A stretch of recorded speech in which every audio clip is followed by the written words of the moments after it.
যুবক থেকে বৃদ্ধ, তাকাইলে দেখা যায় মাথা থেকে পাতা পর্যন্ত কারো চুলের স্টাইল, কারো প্যান্ট শার্টের স্টাইল এমন হয়ে গেছে, বিজাতিদের একটা অবস্থা তাদের মধ্যে চলে আসছে। অথচ সাহাবায়ে কেরাম কেমন ভালোবাসতেন পয়গম্বরে আরবি মুহাম্মদুর রাসূলুল্লাহ সাল্লাল্লাহু আলাইহি ওয়াসাল্লামকে। আল্লাহু আকবার। আল্লাহর নবী চলছে তো তারা পিছন পিছন চলছে। নবীজি যেই গাছের তলে দাঁড়াইছে, সাহাবায়ে কেরাম ওই গাছের তলে দাঁড়াইছে।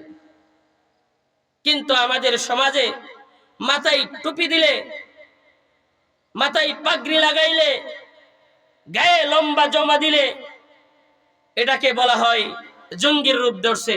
অথচ পয়গম্বরে আরবির সুন্নাত মাথায় টুপি দেওয়া, পাগড়ি দেওয়া, লম্বা দাড়ি রাখা।